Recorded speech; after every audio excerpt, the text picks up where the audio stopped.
Good morning. Welcome to this webinar by the C Collective on transforming your business for regeneration and resilience. So I want to first welcome you and thanking you for demonstrating by your presence today that you want to play an active role in restoring the ecosystems known as planet Earth. And without further ado, I would like to introduce our speakers. So a warm welcome to Florença and Niels for being here today. A few words about myself before I hand over to my fellow speakers. So I'm the founder of the C Collective. We're a consultancy focused on regenerative design. I have a background in marketing and design for big tech, and I started using these skills to better use 7 years ago when I shifted my focus on climate tech. I also trained as a circular economy consultant at the time, and I happen to be a climate and biodiversity trainer and activist. So today I'm really happy to talk about regeneration with some amazing speakers. Florença, who is going to introduce herself, and Niels, who will be joining us in a few minutes. Florença, over to you. Great, thank you. Good morning, everyone. Very nice to meet you. So yes, I am a freelance product designer. My background is in advertising, and I had a long career in digital product design. So I have worked with large corporations as well as collaborated with entrepreneurs on several tech startups. And it was in the last few years that I've been going through this beautiful learning journey towards sustainability and regeneration. I've been training as well for Climate Fresk and on the Doughnut Economics with the Action Lab, which will be the subject we'll talk about today, and also have fantastically got into a deep course on systems change.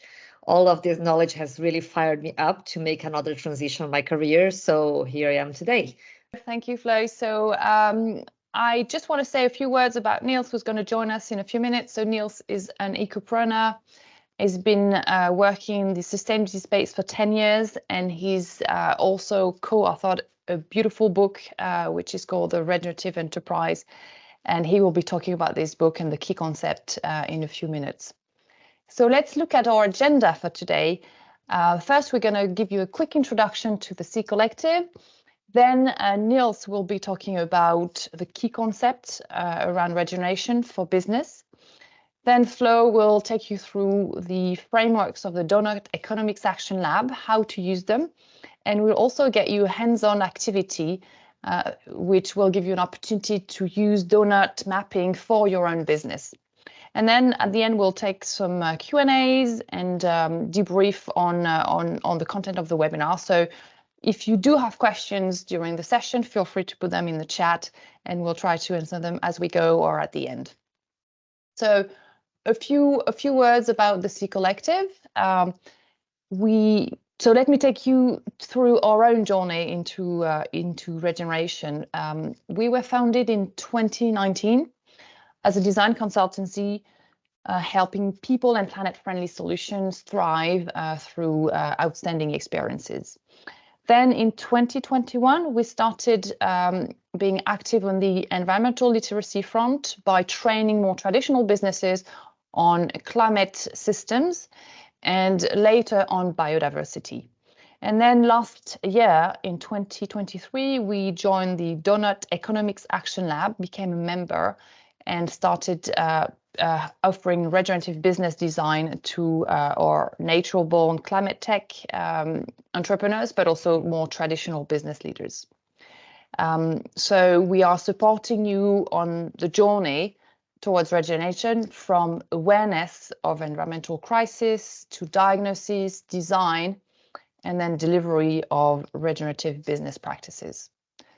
In terms of stages and framework, so we are really here to provide a framework and a safe space, I should say, to embark on a journey where you find the solutions to your regenerative transformation.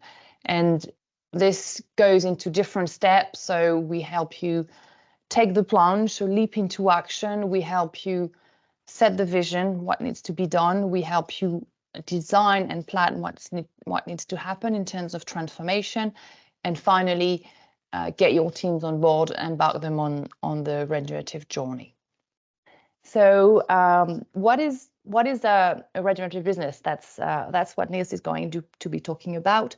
So I'm really excited, and I really want to thank you, Niels, for making the time today. I have the book here, and Niels is going to be talking about it. It's an amazing book. It is so inspiring, and it's so well written. I think there's a poet in you, Niels. So I'm really excited by hearing your point of view on the, what exactly it means today to become a regenerative business. Over to you, Niels. Wonderful, thanks, Marie. So to give you a little insight about the book and how we came up with it, basically my co-founder and I founded Positive, which was a community of more than 200 businesses, ranging from very little startups to actually middle-sized companies. And what we've done during 5 years was actually to co-create and co-design tools together. So the key question, the key inquiry we started with was, how can we move beyond sustainability, and what does a regenerative business mean? There was a lot of theory at that time, a lot of research, a lot of academics that have been reflecting on actually how can a business give back more to society than what it takes. The key question at that time was, how do we bridge the theory to practice? How do we make it happening? How do we find leverages for businesses, CEOs and their teams to actually understand what it meant?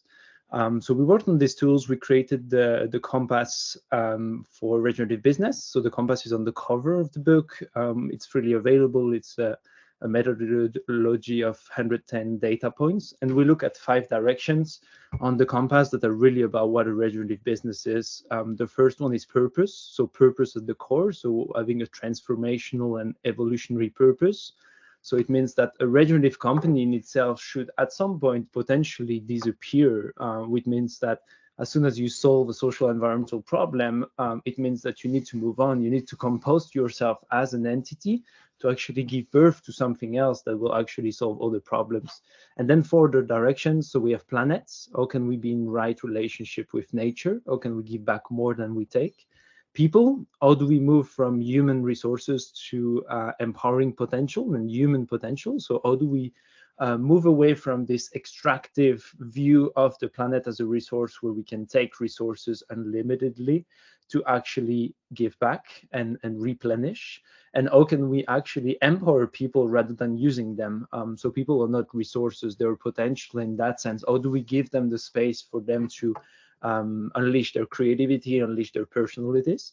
And then the 2 other points are partners. So how do we recreate value for all? How do we redistribute it? So making sure that they are not only the 1% actually winning over the 99. And really looking at how do we move away from this concept of supply chains, kind of this linearity of the way we actually interact with our ecosystems, to a value web mindset. And then the last element is places. There is no sustainability, no regeneration without community and places. And in that sense, a regenerative business should really be rooted into a community, into a place to actually working collaboratively with the community, not necessarily seeing people as customers, but more citizens. So that's really kind of the framework we put together. The book is looking at 3 main elements. The first one is, why do we move? Why do we need to move from sustainability to regeneration in this era? What has been the story of business as a force for good? The second part is about why do we need to embrace a systemic mindset, getting inspiration from indigenous values. How do we shift systems? How do we get also inspiration from nature? And then the third part is really, how do we put it into practice with these different elements? We had the chance of being supported by amazing leaders, including Christiana Figueres from the Paris Climate Agreement that co-wrote the foreword of the book, and a couple of other thinkers like Otto Scharmer from the TRU and others. And now moving to the next slide, and I will close on that before we get into the questions later on. There are so many elements of what a regenerative business is, and in some ways we need to be humble in the sense that we don't have all the answers, and I think that's the beauty of it. What we have is the goal of going beyond what already exists, asking ourselves questions and being in an inquiry. So it's moving away from this competitive mindset of aiming for a certification and all the rest of it, and actually embracing some mindset of always moving forward. So a couple of points that I wanted to share with you about what a regenerative business is. So first of all, a regenerative business sees itself as part of Earth living systems. So it's not an entity that is detached, but it's an entity that actually responds to the flows, to the circles, to the interaction of the living world. And when I say living world, is all of us in this room, virtual room today, as well as the air we breathe, the water we drink, and all the flows that are happening in nature. So understanding that a business is just an entity composed of people and living elements. The second one is something I touched upon, is the evolutionary purpose. So a purpose that evolves depending on the era and the time. We live in such an uncertain world that a purpose of a company today might evolve tomorrow. And I think that having this flexibility is actually key for business resilience, but also the impact we want to make. A collaborative value for all mindsets. So in that sense, how do we shift and move away from this competitive mindset to actually understanding that we're all interconnected and we need every single person and even every single organization to actually advance this common purpose. This future generation thinking as well, that is really important. What kind of ancestors do we want to be as individuals and as organizations? What is the heritage that we want to live on this planet? How do we make sure that we leave this place a better place than how we found it? The locality aspects, being grounded and rooted in community, I touched upon this already. And then another point that is really important, and it's really about this notion of human potential, is how do we empower participation? How do we make sure that we actually open up doors of businesses, of organizations, to actually foster cognitive diversity, bringing that diversity of point of views?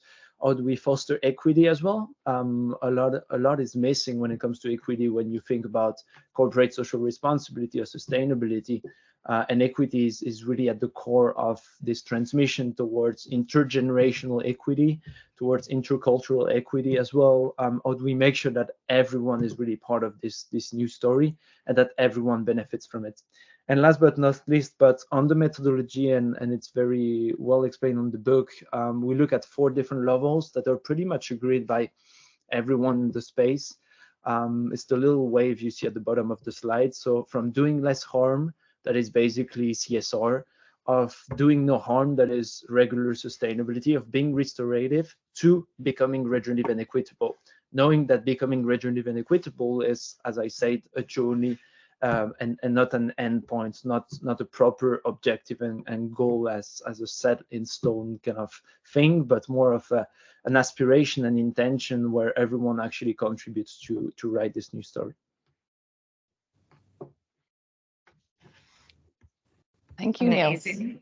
Thank you, Niels. Thank you for sharing all these valuable insights and also bringing all this wisdom, not only to the community, but also to the world. Really appreciate that. And I think, I'd like to share this quote by Daniel Wall, who has written the Designing Regenerative Cultures. And I think the most important bit here is we are leading this transition.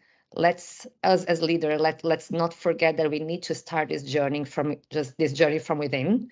There needs to be a shift on the way we think about ourselves, our relationships with each other, and also, like as Niels just said, with life as a whole, because we're all connected.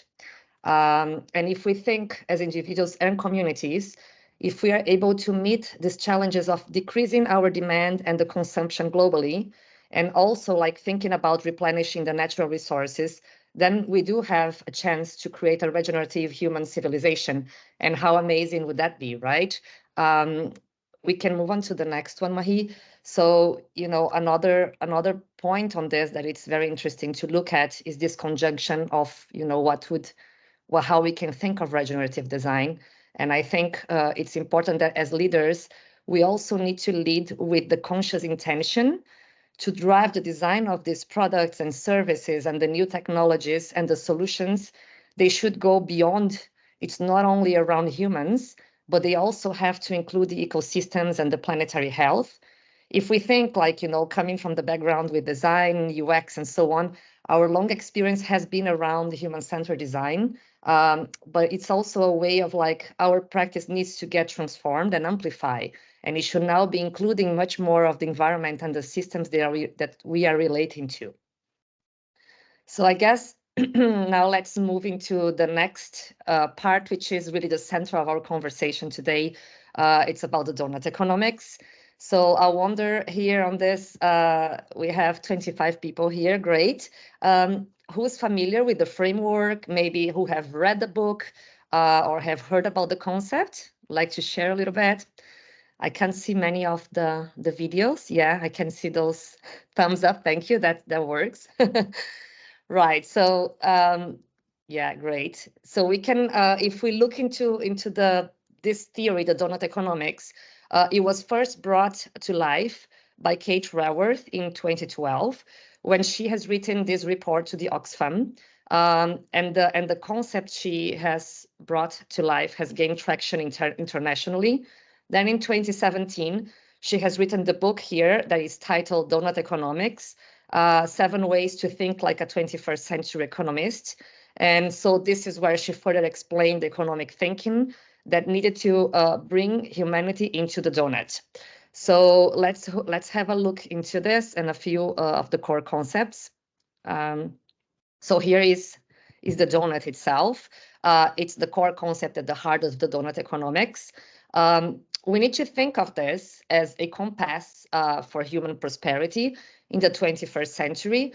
So what they're aiming is to meet the needs of people with the means of the living planet. If we look at this graph, what we can see is like 2 concentric rings. So in the center, we can see the social foundation, and that's like to ensure that no one is falling short of life's essentials.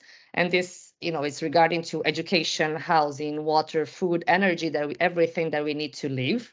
And then on the outside part, it's the ecological ceiling. And this is to ensure that humanity does not collectively overshoot the planetary boundaries that are what protect us, protect the Earth's supporting systems.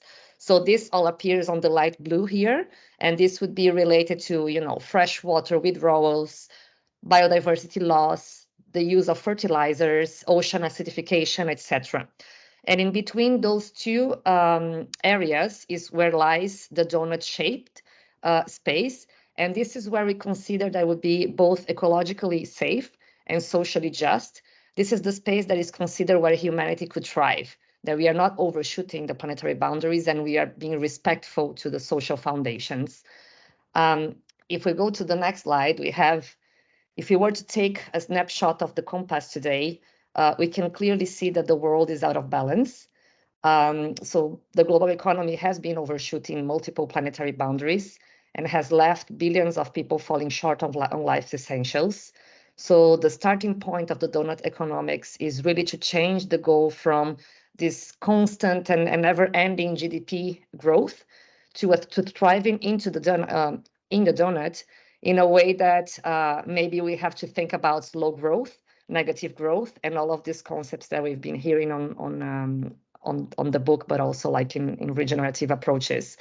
If we have a look at the next one, so it's like that graph that it's from the Doughnut Economics Action Lab is based on this Stockholm Resilience Center, all the study they have done. So this is the most up-to-date graph, and it just shows how quickly we have transgressed these boundaries. And so we have increased the risks to people and the ecosystems that we are part of. We can see that from 2009 to last year, you came like from 3 boundaries crossed to 6, and if we continue that way, we're going to continue doing that. But hopefully, we're growing this community that will start looking more into the into the ways that we can start taking care of our planet and regenerating it. So if we now think about like this framework, and we can move on to the next, Marie, please. This framework is not only theoretical, and that's the beauty of it. It's been successfully applied to cities and businesses. And so let's have a look at some examples of how the framework has been put into action We'll start with the lens of cities and communities. And there are several examples. I think the most known one for the people who have read and seen about the framework has been Amsterdam. They have been working together with Kate around how they can start bringing this regenerative approach to the city. But we're bringing here Melbourne is one of the other examples, and they have took the first step in October 2020 to develop a community insights around a regenerative future for a city like so many others that was impacted by the post-pandemic economic crisis and the rising of social inequality, and also the climate and biodiversity emergency. So they created the Regen Melbourne, and they have been exploring the value of this collaborative methodology to share findings and recommendations for the road ahead. So the network that started back that time now is made of around 500 individuals and 40 organizations from across sectors and disciplines. And here you can see diverse areas that were looked at, that are being looked at to drive change. So it goes from access to knowledge to locally grown food, actions to embrace and connect diverse cultures, etc. And so when we think about it, obviously these are all systemic changes. And when we talk about systems, they don't happen overnight. It has to happen through incremental progress through time. So those are things that we're going to be seeing happening and the effects of it through time. And so if you can do this in a city of more than 5 million people, it also can be applicable to businesses. And so this is where we bring the example of how commercial enterprises and organizations have been using and putting the Doughnut economics into action. So first we have Aileen Fisher. So this is like a clothing company, and they have been using the Doughnut framework to assess their social and environmental impact. And this has been guiding their strategic decision-making. They've implemented the use of recycled materials, repair services, and they also have embraced the employee and ownership as a model to lock in their social and environmental purpose. And we'll talk about that on Patagonia as well, because this all takes from the stewardship ownership model. The next example is Triodos Bank. So this ethical bank utilizes the Doughnut to evaluate their potential investments and ensure they contribute to a socially and environmentally just future. So they use this to prioritize the businesses they are going to be investing on and make sure they are aligned with the Doughnut principles. And finally, we get to Patagonia, which is so widely known American clothing company, and they have redesigned their ownership model to lock in its commitment to protecting and restoring nature.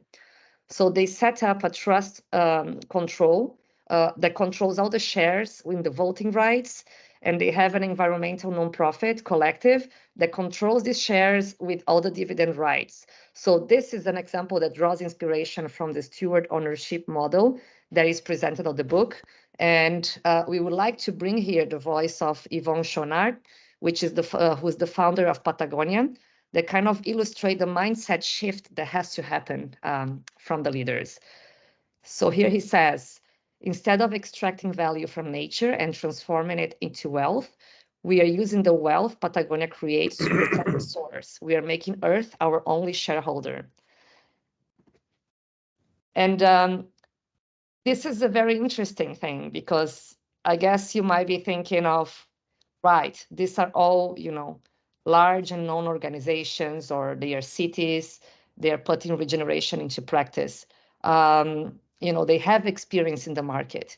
And you might be thinking like, I'm part of a small organization, I'm still working on the foundation.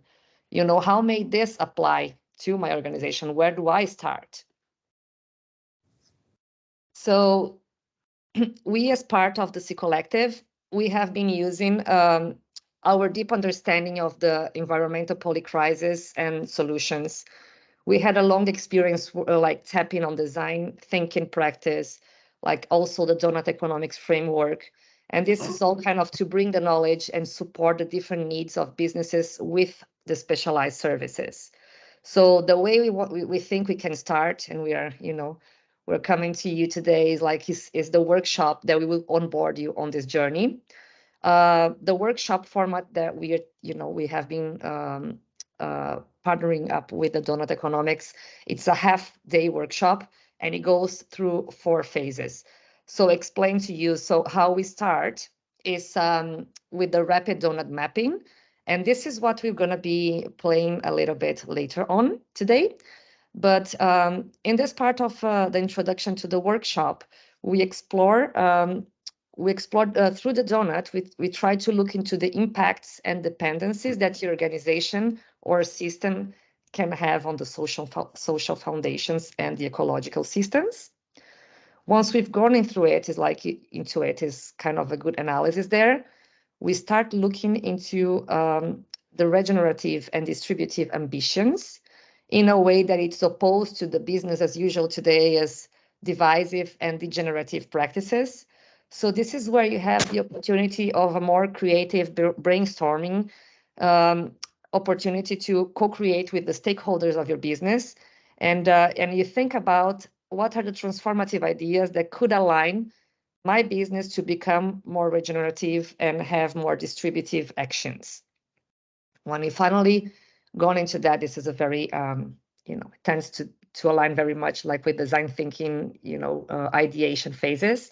We get into your business design, and this is where we tend to dive deep and really analyze and be real about how does my current business model is able to either block or enable the transformation that I want to bring about. So everything you have been ideating on phase 2 is going to be taken into account, like a little bit of a reality check in how we can make this happen for real. And finally, we get into redesign your business. So this is where we tend to identify what we call in system thinking acupuncture points. And those are points of entry that can make small changes. They enable change that together they can bring the large transformation that we are looking forward to bring about.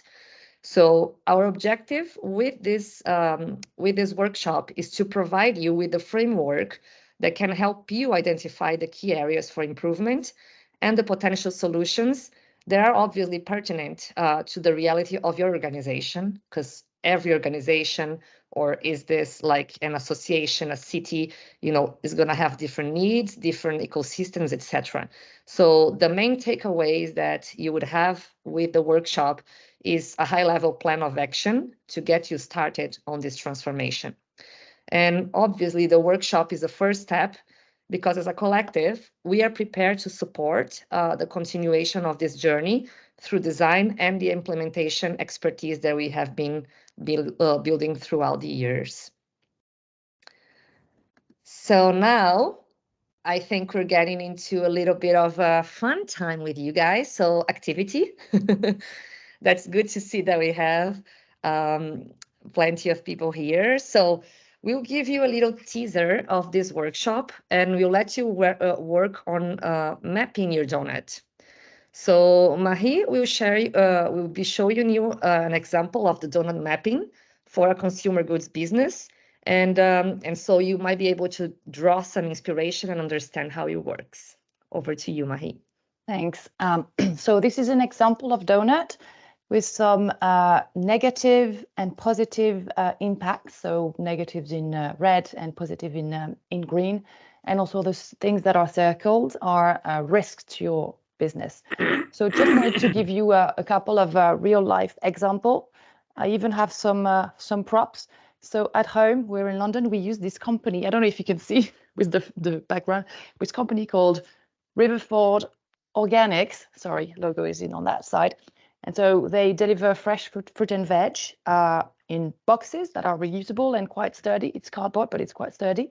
And so they deliver them to your door, and then the next week you give it back. And so they reuse this, which means there is hardly any packaging. There's a bit of pellets in biodegradable cardboard, and also home compostable plastic bags when needed, but not all the time. So it's really good in terms of environmental impact, but also good for brand loyalty. And this business, by the way, is also a fantastic example of employee ownership and regeneration as a whole. Another example, same if you were a business that is also in the food industry, but more traditional. So they would be using in their supply chain some fertilizers for their crops. And so as you may know, fertilizers are usually nitrogen-based, and this substance leaks into the environment as well as water systems, so causing pollution and also contributing to climate change, which is a less known fact. So because nitrous oxide from fertilizers, they have a very high warming power, which is actually 300 times more warming than CO2. So just a few examples. There's also examples around low wages in your supply chain. If across all industry, you might think about many more examples. But now, I think, Flo, you have been sharing in the chat a link to FigJam. So you're going to be able to do a mapping for yourself in the tool. We've put some names as well, so everybody should find their board and get to play with the tool. So I'm going to switch screen and let you direct the activity flow. Right, perfect. So hopefully everyone is seeing the link on chat. So yeah, this is to FigJam. So FigJam is a whiteboard tool very similar to Miro. Please let us know if you're not familiar. If you need any help, we can help set this up. But as Marie said, you should find your name there. We will check if I'll check again because we have prepared before. So hopefully I haven't missed anyone. So if you can find your name and you're going to use your specific donut, you have your donut and you also have red and green post-its. We're going to have about 10 minutes. So with the red post-its, you're gonna use you're gonna analyze the company you work for, or maybe your own business, or maybe it's about your community. And if not, like, you can even think about a personal donut of yourself. You can reflect about yourself and how your household. Yes, Yeah. as well. There you go. So you can use the green post-its to identify all the positive impacts and the red for the negative pressures. And you position them near the relevant areas around the donut. You might be able to see there is an example on the top left. It's again like another example as, yeah, if you see as me and Emily, we're there. And also you have on your own map, you have a circle. So the circles are used as example to identify specific areas that could have an impact or a risk for your business. So that's also like, as we've seen in the examples, is like, climate change and so on. So let us know on the chat, or, just come here, like, have you guys found your name? Everyone is on board? Yeah. Let me. And you can keep this link, to continue the activity at a later stage. Okay. So how long shall we give? Because I think we're running a bit late, so we just give 5 minutes for people to play with this.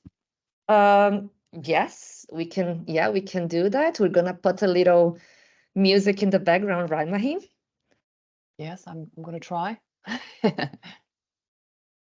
Good. Can you hear the music? Yes. Oh, wonderful. Okay, have fun, guys. Yeah, and any questions, feel free to unmute yourself, any technical issue. So normally you should just be able to click in the post-it and write stuff and then drag and drop it. Same for the little circles. Just a few more seconds to wrap up.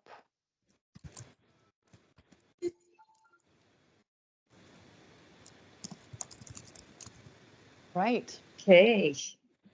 Yes, that was quick. But yeah, as we said, like, we can then share a little bit more so you guys can play on your own time. But, hopefully has given you a taste of how you can start playing, identifying challenges and opportunities within this framework. So we would love to hear a little bit about your experience and from you now. So who would like to share positive and negative impacts that you identify? Maybe like a couple of people would like to say like 3 things you have mapped that felt relevant or interesting. We'll keep the doors open here. Anyone who wants to volunteer?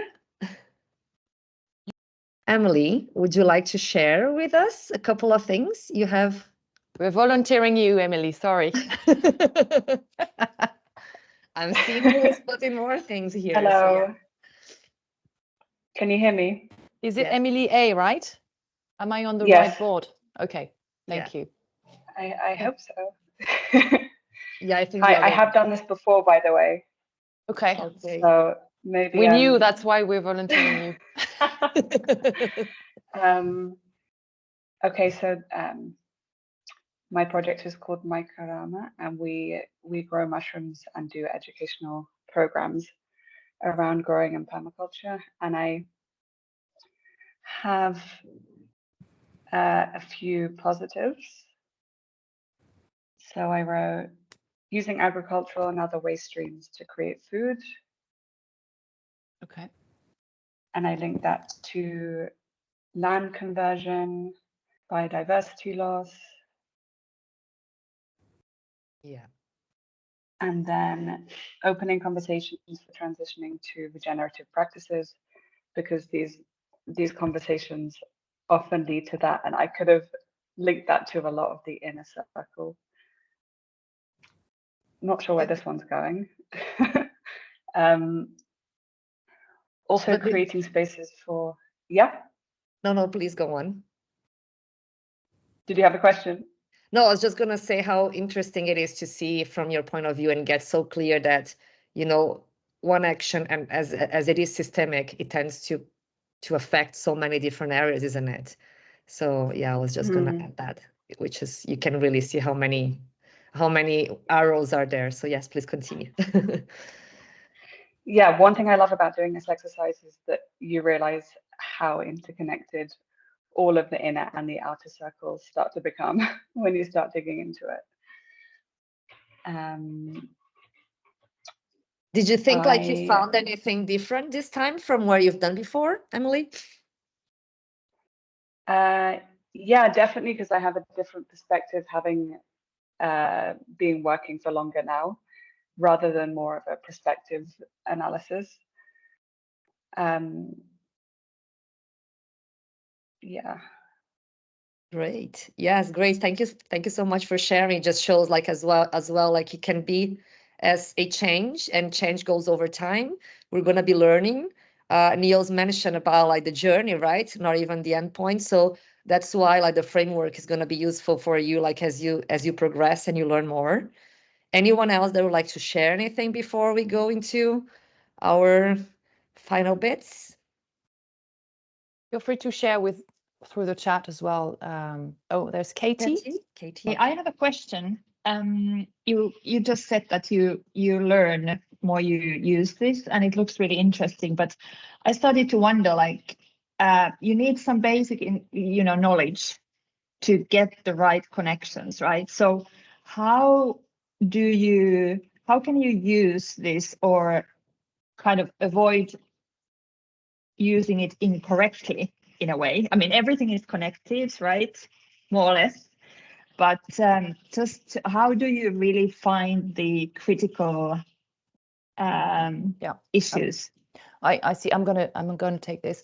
Well, this is where we bring our deep knowledge of environmental solutions and issues. So we are on the team. We are trained on climate change systems, on biodiversity, ecosystems, drivers of biodiversity loss, all these topics. So we don't necessarily have, like advanced expertise in all of the boundaries, but we have a really good understanding of the various boundaries and how something also affects another. So I was talking about the fertilizer use.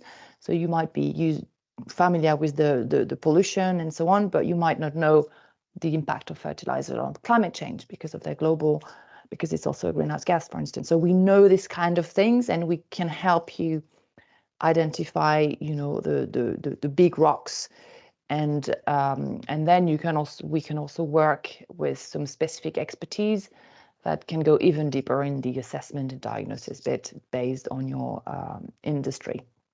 So we can bring in more experts as well, essentially. But I think for the purpose of this high-level mapping, there's already a lot we can help you identify. So you're not alone on this journey, Katie. Just to be clear. Good, thank you.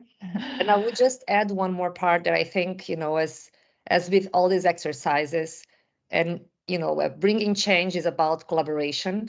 I think all the examples we've seen, even like from Melbourne, it's like you can see it's different areas because you're going to have a whole ecosystem working together. So it's not one person work, absolutely not. For these changes, it needs to be it needs to be a collaboration. So you would bring different people, different stakeholders around the table as much as you can. And even like if you're thinking of your business as like different people who work with you, for you, who collaborate with you, the more you bring that. And I see that like even coming from design thinking is how you can bring the diversity into the table. And so, the knowledge of a specific areas that people work in, in specific, specific expertise as well. And I think we bring that overview as like facilitators in the terms of design, but also understanding, a little bit about the science of climate change and biodiversity, as Marie just mentioned.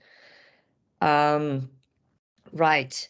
So just wanted to bring now, first of all, like, thank you for sharing some thoughts and as well the questions. We'll get back to you, Jill, on the question on the chat, Marie. But it's really, it's so valuable to kind of exchange these learnings, and we can find maybe some similarities through the experience of different people. You're asking about worked examples. I think some of those that we brought here before, like on the Melbourne city, and the ones that you can see on the donut of how people have been analyzing their practices. During the workshop, we tend to give examples. Patagonia was one of those, but yeah, there are several other different ones. And also good to remember that this is the journey, it's not a final place. So we, and it takes time for the change to really appear, but it comes in incremental pieces. So we would like to share with you some quotes from entrepreneurs at the start of the journey towards regeneration. And when we look at this, you might notice that they speak about, again, the need to look inside. So again, inner change, be brave to take the plunge and commit to this inner change to move forward as a business, but also as humanity. So, again, it's you have to thrive, but we need to think about us as all different ecosystems like thriving together. And they are also very aware of the risks of keeping the status quo. So we can see, like, in the last quote there, in the future, businesses that do not design waste out of existence will simply not exist. So we tend to see, and also like on so many research work that we have been doing before, is having that awareness already that, in some point, the business as usual as is done now, it probably would take them out of existence. Actually very curious to hear from you. What are your takeaways? Like, do you guys have any feedback, inspiration, questions? Maybe you have a pledge of action or anything that you have taken from this session. It has been just, like almost an hour, but hopefully we have brought something new to you or made you kind of think or question, your approaches. And so we'd love to hear from you. Please, use the chat to share a little bit of your thoughts and questions. And I'll also let Marie speak about our next initiative in this area. Yeah, so maybe I'll just give you, we're really interested in hearing your, what this has inspired you. Like, I want to do more. I want to continue mapping this for the community, whatever this is. So really interested in maybe if you can share nuggets of insight or pledges that you want to make at the back of this, that would be super insightful for us. So I'll give you 15 seconds to quietly think about this and be generous by sharing with us. As a next step, so we have a special invitation for you today, and so we are going to set up a free half-day workshop, as explained by Flo earlier. So it's going to be, we're going to run it for 1 or 2 businesses that are deeply interested in this. We're offering our time and wisdom, hopefully. So if you are interested in taking part, we'll work on a first-come, first-served basis. It's going to be in person or online if you can't make it in person. And just get in touch with Florença, so florença@theCcollective.com, or just answer the follow-up email that we'll send with the recording and information. And so as a final word of conclusion, to end on a high note, as business leaders or maybe consultants or just activists, you have a lot of agency, and you know that with great power comes great responsibility. So if you believe in that sustainability is not enough, believe that what Niels was talking about, moving forward beyond sustainability and on the way future-proofing your business while creating some positive impact, well, join us and let's together become this regeneration. So really happy to be here. And again, I want to thank you for your time and positive energy and participation in this session. Flo is going to share some links as well if you want to follow us on LinkedIn for more inspiration and connections on this topic. So yeah, thank you to Flo. Thank you to Niels. We will also be sharing the links to the book, which is another must read, I think. If you haven't read it yet, really quite complimentary to Kate Raworth's book as well. Thank you very much, and we hopefully see you around. Yes, thank you everyone. It was lovely. Have a great day.